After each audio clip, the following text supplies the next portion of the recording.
ఒదిగుండి దయచేసి పార్టీ గౌరవం పెంచుకుని మీ గౌరవాన్ని పెంచుకోండి.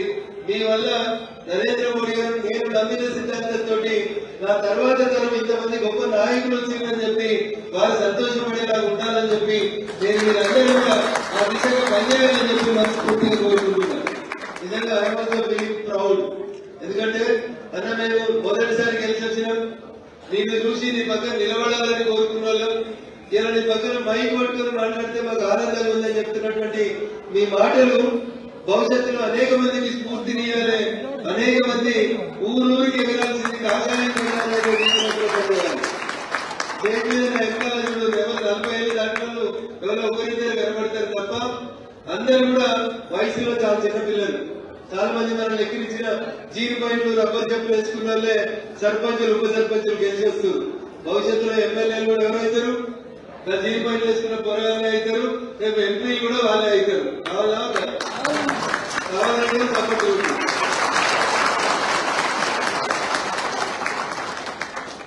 సో రాజకీయాలు అన్న తర్వాత గెలుపోవడం ఉంటాయి. గెలిచిన వాళ్ళు ఎంత ఆనందంతో ఉంటారో ఓడిపోయిన వాళ్ళు అందుకంటే ఎక్కువ బాధతో ఉంటారు. ఎందుకంటే రఘునందన్ గెలిచినంత ఓటమి బాధ ఎవరికి తెలియదు, ఓడిపోయినాక ఎవరు కనబడదు. మనకి నిన్నటిదాకా తీసుకుంటూ జనం బలగం మందు మద్యం పైసలు అన్ని కనబడేవి. ఓడిపోయిన వాళ్ళ గడ్డ తర్వాత తీసుకుంటున్నాడే పోయి పక్కన ఉన్న దగ్గర కనబడుతుంటాడు. బాధపడదు దయచేసి. Failures are the pillars of success అని. ఓటమిని మెట్లుగా మలుచుకొని గెలవాలి, ఓటమిని మెట్లుగా మలుచుకొని గెలవాలి. స్వామి వివేకానంద గారి జయంతి జనవరి 12 దగ్గరకు వస్తుంది. యువజన దినోత్సవం, యువజన వారోత్సవాలని ప్రభుత్వాలు జరుపుతా ఉంటాయి. ఆ మీటింగ్ లో ఎవరు మళ్ళాంటి యువకులు కనబడరు. అదృష్టం మనకు కనబడుతుంది. ఎట్లా కనబడతా ఉన్నారంటే స్వామి వివేకానంద కోరుకున్నటువంటి ఇనుప కండలు ఉక్కు నరాలు కలిగిన వాళ్ళను 10 మందిని నాకు ఇస్తే నేను మెదక్ పార్లమెంట్ చరిత్రను మారుస్తా అనుకుని మెదక్ ఎంపీగా గెలిచి వచ్చిన. ఇలా 10 మంది లేని సిద్దిపేట పోతే సర్పంచులు ఉప సర్పంచులు 100 మంది గెలిచారు. Not joking. 50 మంది సర్పంచులు 59 మంది ఉప సర్పంచులు గెలిచారు సిద్దిపేట జిల్లాలో. అలా ఎమ్మెల్యేలు ఎవరు? గజ్వేల్ ఎమ్మెల్యే ఎవరు మీకు తెలుసా? నిన్నే కనబడిపోయాడు. మీరు అందరూ మర్చిపోతున్నారు. నిన్న వచ్చి కనబడిపోయాడు. కనబడ్డా? అప్పుడప్పుడు బయటికి రాకపోతే ఆయన మర్చిపోతారు అనుకో. నిన్ననే వచ్చిపోయాడు చాలు. సిద్దిపేట ఎమ్మెల్యే చెప్తారు కదా 6 అడుగుల బుల్లెట్ యాడికి పోయినా గెలుచుడు తప్పితే ఓడిపోవడం తెలియదని. అవి గాడ కూడా 7 సర్పంచులు సిద్దిపేట నియోజకవర్గంలో గెలిచి వచ్చింది. అది అర్థం చేసుకోవాలి. మనం గజ్వేల్లో గెలిచినాం, సిద్దిపేటలో గెలిచినాం. చాలా మంది అంటారు అగరంగా దుబాకలో పనిచేసినాం కాబట్టి మీ దగ్గర గెలిచినని. అలాగే కాదు, సిద్దిపేటలో కూడా గెలిచినాం, గజ్వేల్లో కూడా గెలిచినాం, హుస్నాబాద్ లో కూడా గెలిచినాం. మంత్రి పొన్నం ప్రభాకర్ గారు ప్రకటించే జాగ్రత్త కూడా గెలిచినాం. అందుకని ఇందుకల డబ్బు లేడని సందేహం వలదు. ఇంతకుముందు బీజేపీ ఏడున్నారు, ఏడన్నా సర్పంచ్ ఉప సర్పంచ్ వార్డు మెంబర్ ఉన్నాడంటే మా ఊరు ఎవరు లేరని బాధపడేటోళ్ళు. ఇవాళ నేను మళ్ళీ చెప్తున్నా మీకు, మెదక్ పార్లమెంట్ నా టెన్యూర్ పూర్తి అయ్యేసరికి ప్రతి ఊర్లో భారతీయ జనతా పార్టీ నాయకులకు పిఎస్సిఎస్ డైరెక్టర్ అవుతావా, పిఎస్సిఎస్ చైర్మన్ అవుతావా, ఎంపీటీసీ అవుతావా, జెడ్పీటీసీ అవుతావా, మున్సిపల్ కౌన్సిలర్ అవుతావా, కోఆప్షన్ మెంబర్ అవుతావా నాకు చెప్పలేదు ఇప్పుడే.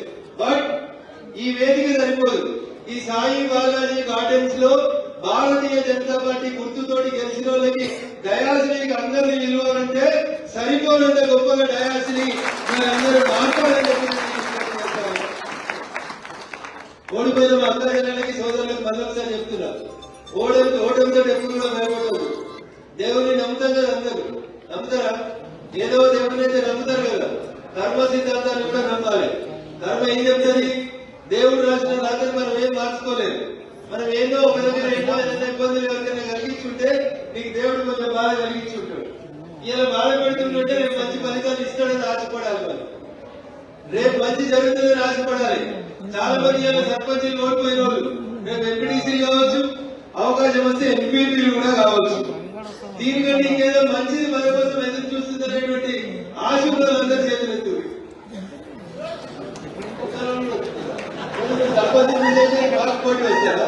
రాకు మీరు చూసి రాదు. ఆశ ఉందో మనం మళ్ళీ పోటీ వస్తామంటున్నారు. అందుకని మీరు వచ్చిన దాంతో సంతోషం నుండి మీ ఊర్లో ఇంకెవరిలో ఒకరిని లీడర్ని చేయండి, నిలబెట్టి గెలిపిస్తుంది. సో ఓడిపోయినా అంత అయిపోయింది. మీరేమో సీనియర్ వస్తే గెలుపుతుంది, రాగన్ వస్తే గెలుపుతుంది, ఎవరు రాకపోయి ఏం బాధపడదు. సీనియర్ వచ్చినా గెలవం, కొన్ని సందర్భాల్లో రాగన్ వచ్చినా గెలవం. అదంటే మన రాత. రఘునందన్ రావు దుబ్బాక ఓడిపోయాడు, నీకంటే ఎక్కువ ఇచ్చిన మస్తు బాధపడ్డారు. ఏంది జనానికి 3 ఏళ్ల వరకు ఇక్కడనే ఇంత సేవ చేస్తే ఓడగొట్టిరు అని. కానీ దేవుడు ఇంకో అవకాశం ఇచ్చింది. దుబ్బాకలో చేసిన సేవలు చూసి వారిని మొత్తం మెదక్ తిరుగుపోయి మెదక్ పార్లమెంట్ పోటీ చేయమంటే నేను అందరూ కష్టపడితే మీరందరూ ఆశించి 6 నెలల కింద మనకు ఎలక్షన్ వచ్చింది, ఎమ్మెల్సీ ఎలక్షన్ వచ్చింది. చాలా మంది ఎన్నికలు ఒక్కడే ఉన్నాడు, ఎంపీ ఒక్కడే ఉన్నాడు, ఎవరున్నాడో ఎంపీ పక్కన ఈ పక్కన ఆ పక్కన ఎవరు లేడో అంటే మిమ్మల్ని అందరికీ వదిలాంటే మీరే కష్టపడ్డారు.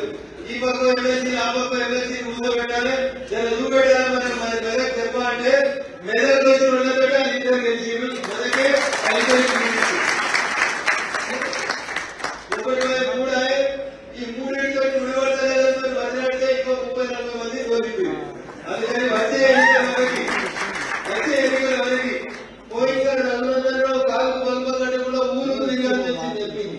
ఎందుకంటే నేనే సర్పంచ్, నేనే ఎంపీటీసీ, నేనే జడ్పీటీసీ, నేనే అన్నీగా అందరితో తిరగాల్సి వచ్చింది. నేను ఇప్పుడు కొంచెం రిలాక్స్ అయ్యేందుకు ఇంకో 6 నెలలు కష్టపడాల్సి వస్తుంది. ఎందుకంటే ఎంపీటీసీ ఎలక్షన్లు, జడ్పీటీసీ ఎలక్షన్లు, మున్సిపల్ ఎలక్షన్లు కష్టపడి ఇప్పుడు గెలిచినట్టు ఇంకో 50 ఉన్నారు, ఇంకో 100 సభ చేసుకున్నారు. ప్రతి ఊర్లో ఖచ్చితంగా ఒకరు బీజేపీ వాళ్ళు ఉంటే నేను అనుకుంటున్నా వచ్చే ఎలక్షన్లలో 40,000 మెజార్టీ 4 లక్షలు పెరగాలనేది నా బాధ్యత. అది జరగాలంటే నేను ఒక్కరికి కొట్టాలంటే కాదు, నేను ఎంత కొట్టాలంటే అడిగే చిన్నపడి అడిగే మొదలుపెట్టి సదాశివపేదాకా ఒక్కరినే అవుతారు. అందుకని ఒక్కరికి దేవుడు కూడా అంటున్నాడు, వీడు పొద్దుగా లేదా నా కోసం జనం కోసమే పనిచేస్తుంది కాబట్టి వీనికి తోడుగా కొంతమందిని పంపించాలని పంపించారు. చాలా మంది అనుకుంటుండొచ్చు ఎమ్మెల్యే లేరు, ఈ సర్పంచులతో ఏమైతుందని. రాముడు వారధి కడుతుంటే లంకల రాక్షసులు నమ్మిరంట, కానీ ఇక్కడ చిన్న చిన్న ఉడతలే ఏంటి అవి ఉడతలే చిన్న చిన్న ఉడతలే వచ్చి రాముడు ఎడతారని నిలబడే వారధి కట్టింది. అట్లా ఇలా గెలిచిన మా సర్పంచులు రేపు లంకా దహనానికి ఈ రాష్ట్రంలో పార్టీకి ఈ రాష్ట్రంలో అధికారంలో ఉన్నటువంటి రావణాసురుడి పాలనటువంటి కాంగ్రెస్ పాలనకి శరభగీతం బాగాలంటే ఇక రేపు ఈ ఉడతల సహాయంతోనే రఘునందన్ దండయాత్ర చేశారు తప్ప. అందుకని భయపడేకుని ఆగం కాకుని రఘునందన్ పైసలు ఇస్తానడు, నేను తెలిసి వారం రోజులే కన్ఫ్యూజ్ కాకుని మీకు 5 సంవత్సరాలు ప్రజలకు అవకాశం ఇచ్చిండ్రు.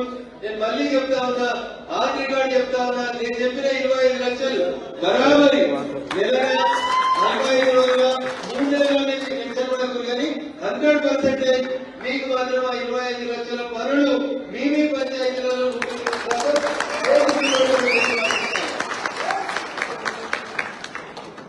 సో మళ్ళీ చెప్తా ఉన్నాం, ఓడిపోయిన ఎవరైనా మాట్లాడుతున్నారంటే ఎవరు మాట్లాడితే ముందుకు వస్తలేదు. ఒక ఎలా వచ్చి మాట్లాడిపోయింది నవాబేళ్ళకి అంతేనా? ఆవిడ కూడా వెళ్ళిపోయిందా? షాప్ వచ్చిండు, శ్రీపాల్ వచ్చింది, ఇంకొకరు ఇద్దరు వచ్చింది, ప్రభాకర్ వచ్చింది. ఏమంటున్నా ఓడిపోయిన వాళ్ళకే ధైర్యం ఎక్కువ ఉండాలి. గెలిచిన వాళ్ళకి ఏంటి, వచ్చిన వాళ్ళకే చాలా ఇస్తాడు, స్వీట్ ఇస్తాడు, సన్మానాన్ని జోరు నడుస్తుంటారు. ఓడిపోయిన వాళ్ళు ఇండియా కూర్చొని తాళపడి ఒక 10 రోజులు ఆ బాధ నుంచి బయటికి రావాల్సినటువంటి అవసరం ఉంటుంది. దయచి ఓడిపోయిన వాళ్ళే అందరూ నిలబడాలి, పలకరియాలి. ఎవరికి తెలిసిన వాళ్ళని పలకరియాలి. ఏం కాదన్నా ధైర్యం ఉంటే దేవుడికి ఏదో మంచి చేశాడనేటువంటి నాకు మంచి వాడే చెప్తున్నారు. చెప్తారా? కాపాడుకోలేదు వాళ్ళని కూడా లీడర్ చేసి తేవాలంటే వాళ్ళందరూ కూడా మనందరూ కూడా చేదోడు వాళ్ళకు ఉండాలి. నరేంద్ర మోడీ గారు ఈ మధ్య పేపర్లలో వార్తలు వచ్చినాయి, తెలంగాణ ఎంపీని పిలిచిరట, బాగా నెట్టిరట, ఎవరికి వచ్చింది వాళ్ళే రాసుకున్నారు. పిలిచింది మమ్మల్ని, ఆంధ్రప్రదేశ్ వాళ్ళని, తమిళనాడు వాళ్ళని, కేరళ, పాండిచ్చేరి 5 దక్షిణాది రాష్ట్రాల ఎంపీని పిలిచారు. మాట్లాడింది మా కుటుంబ పెద్ద నరేంద్ర మోడీ గారు. ఎవరు బీజేపీగా? నరేంద్ర మోడీ గారు గర్వంగా చెప్తుంటాడు, నేను ఆర్ఎస్ఎస్ కి వచ్చినా, నేను బీజేపీకి వచ్చినా, నేను బీజేపీ కుటుంబ సభ్యులనే చెప్తాడు. ఇవాళ పేపర్ల వార్తలు ప్రపంచంలో అన్ని పొలిటికల్ పార్టీల కంటే పెద్ద పార్టీ ఎవరినైంది? బీజేపీ. ఇలా భారతదేశంలో అందరికంటే ఎక్కువ మంది ఎమ్మెల్యేలు ఏ పార్టీకి ఉన్నారంటే దగ్గర దగ్గర 4,000 మంది ఎమ్మెల్యేలు. ఎంతమంది? దగ్గర దగ్గర 4,000 మంది ఎమ్మెల్యేలు ఇలా బీజేపీ కండువా వేసుకొని గెలిచి. సో మా కుటుంబం మీద ప్రధానమంత్రి గారు బీజేపీ నాయకుడు, ప్రధానమంత్రి కంటే ముందు నరేంద్ర మోడీ గారు భారతీయ జనతా పార్టీ నాయకుడు. మాకు పార్టీ దీపావళిస్తే మేము ఎంపీగా గెలిచిపోయిన వాళ్ళం. నరేంద్ర మోడీ గారు అనుకున్నాడు రఘునందన్ రావుకి 99 మార్కులు వస్తాయి అనుకున్నాడు. రఘునందన్ రావుకి 65 వచ్చినాయి. పిలిచి చెప్పాలా, నీ కొడుకు 3వ తరగతి చదువుతున్నాడు, 3 నెలల ప్రోగ్రెస్ కరెక్ట్ వచ్చింది, 40 మార్కులే వచ్చినాయి నీ కొడుకు నూటికి, చెప్తావా చెప్పవా? ట్యూషన్ పెడతావా పెట్టావా? అరే హాఫ్ ఇయర్లీ వరకు 60 మార్కులు తెచ్చుకోబెట్టా అని చెప్తావా చెప్పవా? అంటే నరేంద్ర మోడీ గారు అందరినీ పిలిచి, దక్షిణాది రాష్ట్రాల ఎంపీలు అందరినీ పిలిచి, నాకు తెలుసు మీ బలం అనుమతులంత బలం, కానీ మీకు తెలుస్తలేదు మీ బలం. మీ బలం ఇంకా పెద్ద బలం రాబాయి. 60 మార్కులు అక్కడ ఎందుకు ఆగుతారు? 99 మార్కులు తెచ్చుకోండి. నాలుగు దేశం కోసం 15,000 తప్పుదా తప్పుదా? ఇక దానికి బ్రేకింగ్. తెలంగాణ ఎంపీలను దాటిన మోడీ గారు, తిట్టిన మోడీ గారు. మీరు తింటారా మీ కొడుకు? తక్కువ మార్కులు వస్తే తింటారా? అరే వారి ఏడాది నెలైంది మీరు ఎంపీగా గెలిచి. నేను అనుకున్నా మీరు ఇంకా బాగా పనిచేస్తారనుకున్నా, 99 మార్కులు తెచ్చుకోవాలని కోరుకున్నా. ఒక్కడికి పోతే 99 తెచ్చుకోవాలి. మా వాళ్ళు మళ్ళా నేను ఎట్లయితే 25 ఏళ్ళ పోలే ఓటమి లేకుండా ఉన్నారో, ఒక్కసారి గెలిచిన మా వాళ్ళు మళ్ళా గెలవాలని మా కుటుంబ మంచి చెప్పింది. మీరు ఎట్లా అర్థం చేసినా నాకు తెలియదు, కానీ నాకైతే గట్లే ఉంటుంది. వారి రఘును 65 మార్కులే వచ్చినాయి నీకు, ఇంకా 34 తక్కువ ఉన్నాయి. ఆ 34 మళ్ళా ఇప్పటికి ఏడాదిన్నర అయింది. 3 ఏళ్ల వరకు ఇటువంటి ఇంకో 100 మందిని గెలిపించుకొని మెదక్కి ఎవరు వచ్చిరంటే, మెదక్కి బీజేపీ గుర్తు మీద గెలిచిన వాళ్ళు వచ్చిరంటే ఇంతమంది ఉన్నారని మోడీ గారు కూడా ఆశ్చర్యపోయే రీతిలో కూడా గెలిపేయగలుగుతారు. కొంత శాతం ఇంకా ముందు ఉన్నారే, నేను ఎన్నిసార్లు పిలిస్తే అన్నిసార్లు వస్తా, 7కి పిలిస్తే అడిగి వస్తా. నేను గర్వంగా చెప్తా, నా కింద అంటే మెదక్ పార్లమెంట్ కాన్స్టిట్యున్సీలో ఉన్న 7 ఎమ్మెల్యేలలో ఏ ఎమ్మెల్యే కూడా నేను తిరుగుతున్నానంటే నేను అనుకుంటలేదు. ఒక ఎంపీ ఉండి నేను దాదాపు ఎమ్మెల్యేలతో సమానంగా అన్ని నియోజకవర్గాలు చేసిన అందరూ కష్టపడుతుంది. ఎందుకంటే నిన్న దగ్గర ఎవరు లేకుండా, సర్పంచులు లేరు, ఉప సర్పంచులు లేరు, ఎవరు లేరు. 7కి పోయినా ప్రజల కష్టం వస్తే ఎవరికి చెప్పాలని తెలియదు కాబట్టి నేనే తిరిగినా. ఇప్పుడు నాకు 40-50 మంది తోడొచ్చారు. తర్వాత బరువు తక్కువైందో అనుకుంటున్నా. నేను మంచిగా పనిచేస్తే నాకు కొంచెం బరువు తక్కువ అవుతుంది. మీరు సరిగా పనిచేయక రగల దగ్గర పోదు వరకు ఆయన నీ దగ్గర ఉత్తరం కట్టుకుని నా దగ్గరికే వస్తాడు. ఏదైనా కష్టం ఉంటే ఉత్తరాలు తీసుకొని మీరు చేయగలిగినవి మీరు చేయండి. మీరు చేయలేదంటే బరాబర్ 1 గంట రాత్రి కలుపు కొట్టినా నేను ఖచ్చితంగా మీకు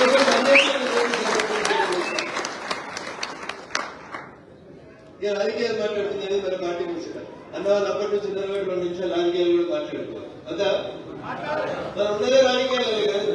బొమ్మల కూర్చొని అన్నం తింటున్నట్టు ఎట్లయితే ఎందుకని కూడా వస్తాయి. అట్లే రాజకీయాలు కూడా మాట్లాడాలి. 10 ఏళ్ళు పాలించిండు ఒక ఆయన. ఎన్నేళ్ళు?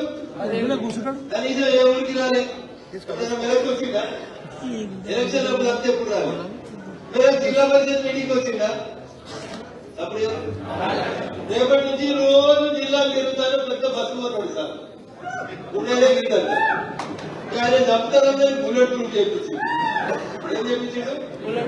మొత్తం ఖర్చు అయితే 5 కోట్లు అయింది. దాంట్లోనే బాత్రూమ్, దాంట్లోనే బెడ్రూమ్, సోఫా, నడుము నొప్పి ఉరగదందుకు అన్ని పెట్టి 5 కోట్లు పెట్టి అలా ఒక్కసారి వచ్చిన అడవి మెదక్కి బస్సులో వచ్చిందా?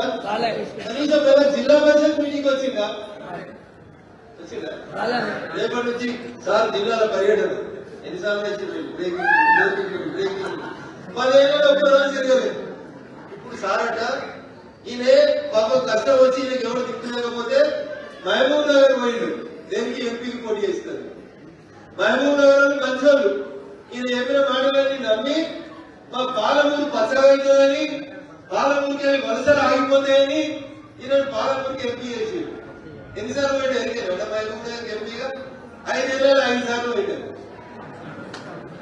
5 ఏళ్లలో 5 సార్లు పోయినారు. ఒక్కసారి కూడా పాలమూరు గురించి పార్లమెంట్ లో మాట్లాడలేదన్న ఆయన. నేను ఆన్ రికార్డు చెప్తున్నా. 5 ఏళ్లలో 5 సార్లు పోలే. ఎలక్షన్ సభలు వదిలేదు. ఎలక్షన్ అంటే షో కాబట్టి ఎలక్షన్ సభలో పోయింటాడు. ప్రజల కోసం, మీటింగ్ల కోసం, జనాన్ని కలిసినందుకు పాలమూరుకి 5 ఏళ్ళు లేకుంటే 5 సార్లు పోలేదు. అయినాక ముఖ్యమంత్రి అయిన అదృష్టం కొద్ది మీరు అందరు కలిసి ఓట్లేస్తే ముఖ్యమంత్రి అయ్యాడు. 10 ఏళ్ళు ముఖ్యమంత్రి ఉన్నాడు. పాలమూరు రంగారెడ్డికి 10 పైసలు ఖర్చు పెడతాడు, ఖర్చు అయిపోతుంది. నేను సింగూరుకు మెలకలకు చెప్పిండు, నేను సింగూరు కట్ట మీద కృషి చేసుకొని కూర్చుంటా, సింగూరు నీళ్లు ఆందోళనకు ఎట్లా రావద్దుతా అన్నాడు. 20 ఆందోళనకు వచ్చి కూర్చున్నాను, ఆందోళనకు వచ్చినాయి నీళ్లు. అట్లా పాలమూరు చెప్పిండు, పాలమూరు రంగారెడ్డి కంప్లీట్ అవుతుంది, పాలమూరుకి వలసలు ఆగిపోతాయి, బొంబాయిలు, దుబాయిలు, బొగ్గుబాయిలు ఉన్నాయి, అందరూ పాలమూరు వరకు పచ్చ ఉంటారు అన్నాడు. పాలమూరు రంగారెడ్డి పూర్తయిందో లేదో ఇక ఈయనే రంగారెడ్డి జిల్లా అధ్యక్షుడు ఉన్నాడు, మన నర్సన్న సాక్ష్యం ఉన్నాడు. 20 కుర్చీ వేసి 2 రోజులు పేపర్లో కూడా ఉండేసారు. సార్ ముఖ్యమంత్రి గారు రండి కుర్చీ ఉన్నది, మా పాలమూరు రంగారెడ్డి కంప్లీట్ అయిందని మంచి కుర్చీ కూడా వేసి కూర్చోబెట్టింది. 2 నెలల తర్వాత వచ్చిండు ఆయన. ఎందుకు వచ్చిండు అసలు విషయం ఏదో ఇందాక చెప్పారు కదా, మా జీన్ బయట వాళ్ళు చెప్పులు ఇచ్చిపెట్టిన వాళ్ళు, రబ్బర్ చెప్పులు వేసుకొని తిరిగిన వాళ్ళు ఏం చెప్పారు, నేను నిలబడితే యాడ చెప్తాడో ఈ పోరాడని వీళ్ళు ఓడగొట్టేందుకు. ఓడు 30 ఏళ్ల సర్పంచ్, ఓడు 20 ఏళ్ల సర్పంచ్, ఓడు కాంగ్రెస్ వాడు, ఓడు బీఆర్ఎస్ వాడు, ఇద్దరు మనుషులు ఒకటై ఓ పక్క పర్సెంట్ పోరాడు మీద దండయాత్ర చేస్తే ఇగో ఇంతమంది అన్న యుద్ధంలో గెలిచి వచ్చిన వాళ్ళు కనబడుతుంది. ఇది సారకు బాగోదు అర్థమైంది. కొడుకుతో అయితే లేదు, ఆడతో అయితే లేదు. ఇక నా బిడ్డ అయితే కింద మధ్యలో మంట పెడుతున్నది, నా బిడ్డ పెట్టే మంటకి వీళ్ళు సమాధానం చెప్పలేదు పోరలకి. ఇట్లయితే అయితే ఎంపీటీసీ జడ్పీటీసీకి వచ్చే వరకు ఒక్క జడ్పీటీసీ కూడా చెప్తామో వెళ్ళమో. బీఆర్ఎస్ వాళ్ళంతా బీజేపీ దిక్కు లైన్ కట్టినట, ఊర్లలో పోరలు ఎవరు చెప్పినా ఇంటలేరట, అందరూ కాషాయం కండువా వేసుకొని అప్పుడు జై తెలంగాణ ఎట్లన్నారో ఇలా ఊర్లోకి జై శ్రీరామ్ భయపడి పార్టీని బతికించుకునేందుకు రాముతో కాదు, హరీష్తో కాదు అని చెప్పి భయపడి నామోకం చూస్తేనట గోచంలో కనబడితే ఓటేస్తాడేమో అని మెల్లగా బయటికి వెళ్ళి ఏం చెప్పిండు, రేపటి నుంచి పాలమూరు రంగారెడ్డి మీద యుద్ధం చెప్తా అన్నాడు. అందరూ రాసుకోండి, ఇలా చెప్తున్నా మా మీడియా మిత్రులందరికీ రికార్డు చేసుకోండి. మళ్ళా నాడైనా చంద్రశేఖరరావు అనే ఆయన మళ్ళీ బయటికి రాడు, పాలమూరు రంగారెడ్డి గురించి మాట్లాడాడు. అట్లా చెప్పిపోతే ఇక పేపర్లో టీవీలో గొప్ప సార్ వచ్చేది ఇక రాసిందే రాయించుకుంటాను తప్ప ఆయన పాలమూరుకి రాడు, రంగారెడ్డికి రాడు. వచ్చేటోడు ఉంటే నిజంగా నీకు పాలమూరుకి రావాలనే కోరిక ఉంటే 10 ఏళ్ళ నీ పాలనలో నువ్వు గజగలకు తీసుకోపోయిన పైసలెన్ని, పాలమూరుకి ఇచ్చిన పైసలెన్ని ఒక్కసారి లెక్క చెప్పి పాలమూరు ప్రజలకి క్షమాపణ చెప్పిన తర్వాత నేను వాడికి రావాలి తప్ప ఉచితంగా రాదు. అదే నువ్వే ముఖ్యమంత్రి కదా, ఎందుకు పూర్తి కాదు పాలమూరు రంగారెడ్డి? కాంగ్రెస్ వాడు ఆపిడా, బీజేపీ వాడు ఆపిడా? ఇప్పుడు వచ్చి బీజేపీ వాడు ఇట్లా చేస్తుండు అట్లా చేస్తుండు మోసం చేస్తున్నాడు. బీజేపీ వాళ్ళని నిడితే చంద్రశేఖర్ ఈసారి పామోదలు కూడా బిడ్డ జాగలేదు నీకు. పామోదలు కూడా జాగలుంది. మొదటి తాప గెలిచినప్పుడు మెల్లగా మూలకు మంచిగానే ఉండేది. 2వ తాప గెలవగానే రోజు మోడీ గారి తిట్టుడు మొదలు పెట్టిండు. 5 ఏళ్ళు అయినాక జనం కర్రగాల్చి గుంజుతో బిడ్డ పామోదలకి వెళ్లకుండా అయిపోయిన పరిస్థితి వచ్చింది. మళ్ళా భారతీయ జనతా పార్టీ గురించి నరేంద్ర మోడీ గారి గురించి ఏమైనా తప్పుడు కూతలు చూస్తే పర్మనెంట్ గా ఈ పామోదలకు తాళం వేసి నిన్న రామదాసును బంధించినట్టు బంధించాల్సి వస్తుందని చెప్తారు. ఇది టీఆర్ఎస్ చరిత్ర. ఇక కాంగ్రెస్ వాళ్ళు ఏమన్నారు కానీ కేంద్రపై గెలిచిడా ఈ ముందుగా కప్పూరి గడవాలి, కప్పుతుంది గడవాలి. ఏమైనా ఉండాలి పార్టీలోకి ఎట్లా గుర్తులు ఉన్నాయి కానీ ఆయన చెప్తుండ్రు కదా, నేను బీజేపీ వర్గం అని చెప్తున్నాడు, గర్వంగా చెప్తుండ్రు, ధైర్యంగా చెప్తుండ్రు. బీజేపీ రాజకీయ దేనికి కాంగ్రెస్ ఇన్ని కలిసింది అన్ని కలిసిందని చెప్పుకోవడానికి రాజు అంటున్నారు. ఏందమ్మా పోతే ఏముంటది, ఏముండదు. మన వాడు 2 రోజులు కూడా పనిచేయలేదు వాళ్ళతో కలిసి, వాళ్ళ సంస్కారంతో వాళ్ళ సంస్కృతితో కలిసి 2 రోజులు కూడా మనం వేరే పార్టీలలో పోతే బతకలేదు. అందుకని దయచేసి మీకు ఏం చేసేటువంటి విజ్ఞప్తి, నేను నిజమే చెప్తా, 20 ఏళ్ల నుంచి దెబ్బలు తిరిగి ఇంటి ముంగట తొక్కుడు మాట లేక రాడు తెలిపోయినాడు కాబట్టి నాకు మంచి మాటలు చెప్తా. ఎంతమంటే వారగంట ఎంతమా వీళ్ళంతా గెలుతామన్నారు కాబట్టి గెలిచారు. ఇక్కడ కూర్చున్న వాళ్ళందరికి అనుమానం ఉంది కాబట్టి గెలవలేదు. అందుకని ఎప్పుడు అనుమానం పడవద్దు చేసే పని. రఘునందన్ రావు చెప్తాడా, ఒక ఎమ్మెల్యే చెప్పిండు, మన పార్లమెంట్ లో ఒక ఎమ్మెల్యే చెప్పిండు బీజేపీ 3వ ప్లేస్ లో ఉండదు ఏడుంటది అన్నాడు. మా మీడియా మిత్రులు కొంతమంది నమ్మలేదు. ఆ చెప్పిన ఎమ్మెల్యేనే ఇలా 3వ జాగాలకు ఆ చెప్పిన ఎమ్మెల్యే పార్టీ 3వ పార్టీ 3వ జాగాలకు ఇంకా చాలా మంది చెప్పారు ఏడాడు పోరాడు పొలం కాడిపోతాడు పొద్దుగా తెస్తే తెలిసిరా లేదా అదే. అందుకనే మీడియా కూడా చెప్తారు, బయట ప్రపంచాన్ని కూడా చెప్తారు. ఈ రాష్ట్రాన్ని ఏలేదు మేమే, ఈ దేశాన్ని ఏలేదు మేమే. ఒకసారి 2 సార్లు 3 సార్లు కాదు, ఎన్నిసార్లు బీజేపీ పోటీ చేస్తే భారతీయ జనతా పార్టీ కేంద్రంలో అధికారంలో ఉంటుంది, రాష్ట్రంలో అధికారంలో ఉంటుంది. రాసి పెట్టుకోండి. ఈడ కూర్చున్నలో ఏ రిజర్వేషన్ ఎవరికి ఇట్లా అనుకూలంగా వస్తుందో వాళ్ళే మెదక్ ఎమ్మెల్యే కూడా కాషాయం కట్టవని బరాబర్ ఎగిరేస్తాం. నేను మాటిది చెప్తున్నా మీకు, బరాబరి మెదక్ భారతీయ జనతా పార్టీ గెలవాలి. ఏం చేయాలి గెలవాలంటే మనోని మనమే కాలు పెట్టుకుంటుంది. అమ్మ శేఖర్ గెలుతాడా? వీడికి గెలితే రేపు ఆగడు గుంజూరి మన పార్టీలో మనోళ్ళే గుంజుతుంది. అట్లా మొదలు కూడా కనబడారు. నాకు కూడా దయచేసి అట్లాంటి మంచిగా చెప్తున్నాం. అందరు తెలిసి చేసిరో తెలియక చేసిరో అనుభవం కొద్ది చేసిరో మనోళ్ళు గెలవడానికి పక్క పోయిరో నాకు తెలియదు. కానీ రానున్న ఎంపీటీసీ జడ్పీటీసీ ఎన్నికలలో అయితే బీఫామ్ ఉంటుంది. ఎంత స్థాయివాడైనా సరే, మళ్ళీ చెప్తున్నా, ఎంత స్థాయివాడైనా సరే, ఇక ముందు వరుసలో కూర్చున్నైనా సరే పార్టీ బీఫామ్ కు వ్యతిరేకంగా ఎవరైనా మాట్లాడినా ఎవరైనా పనిచేసినా దయా దర్శనం లేకుండా పార్టీ గేట్లు తీసి బయటికి పంపిస్తారు. దాంట్లో ఎవరి మీద ఫోకస్ లేదు. నేను 20 ఏళ్ళ గెలున్నా, నేను 30 ఏళ్ళ గెలున్నా, ఇవన్నీ నడలేదు.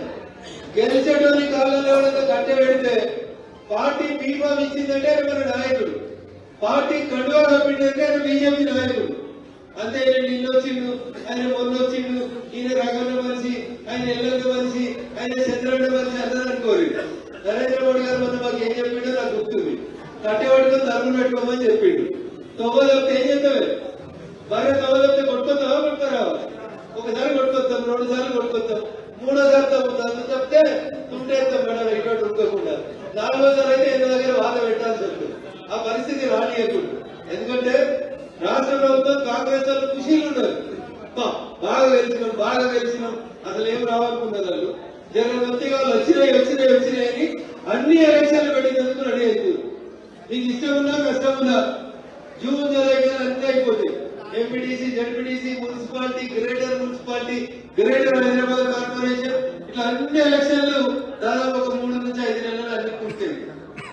కాబట్టి యుద్ధం ఎప్పుడు వస్తుందనే తెలియదు. సునామీ ఎప్పుడు వచ్చే తెలుస్తారా? ఎప్పుడు వచ్చినా ఉరకాలి. సునామీ అయితే ఉరకాలే కదా. ఉన్నప్పటికీ ఊరితో మనం పోతాం అంతే. చాలా మంది మనల్ని గడ్డిపోసతో పోలిస్తారు.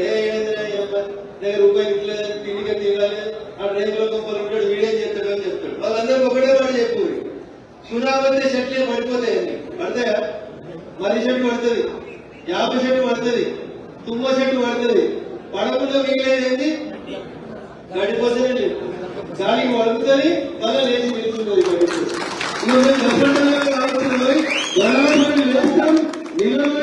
పార్టీని నిలబెడతామని చెప్పాలి. ఎవరితోటైనా కొట్లాడాలి. నిజాంపేటకి గెలిచొచ్చారు, మండల కేంద్రం గెలిచి సర్పంచ్ గెలిచిరా నాకైతే విశ్వాసం ఉంది. ఈసారి నా పార్లమెంట్ పరిధిలో అన్నిటికంటే ఎక్కువ మున్సిపాలిటీలు ఎవరు గెలుస్తారంటే బరాబరి బీజేపీ గెలుస్తారని చెప్తాను. కొంతమంది స్టేజ్ మీద మా లీడర్లకు నమ్మిక లేదు, నేను కౌన్సిలర్లు అయితేనే కాదని.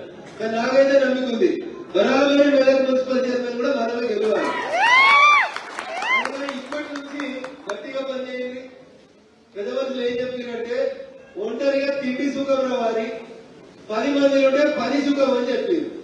అందుకని లీడర్ అనేటువంటి నేను మళ్ళీ చెప్పి లాస్ట్ ముక్క చెప్పి ముగిస్తా. ఎప్పుడు పిల్లల తల్లి కోడి లెక్క ఉండాలి. కారు కొనుక్కుంటారు, మనలో ఒక్కడే వస్తాడు. 5 కూర్చుంటే కారు అరిగిపోతుంది, టైర్లు అరిగిపోతాయి, డీజిల్ ఎక్కువ కాదు అనుకుంటారు పిచ్చోళ్ళు. 5 ఎక్కినా గంటే అరుగుతుంది, 1 ఎక్కినా గంటే అరుగుతుంది, డీజిల్ కూడా గంటే కాగుతుంది. అందుకని లీడర్ అనేటువంటి ఎప్పుడు పిల్లల తల్లి కోడి లెక్క ఉండాలి.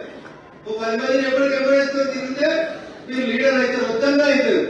కాబట్టి దయచేసి ఇప్పటికైనా ఏదైనా పొరపాటు జరిగితే ఇంటికి పోయి బ్యాన్ వేసుకొని ప్రశాంతంగా 2వ నెంబర్ బ్యాన్ వేసుకొని సర్టిఫికేట్ వేసుకొని నేను ఏం తప్పులు చేసినా, పార్టీ వ్యతిరేక కార్యకలాపాలు ఏం చేసినా మాకు నిలబడ్డ సర్పంచ్ ఓడిపోయేందుకు నా పాత్ర ఏమన్నా ఉందా?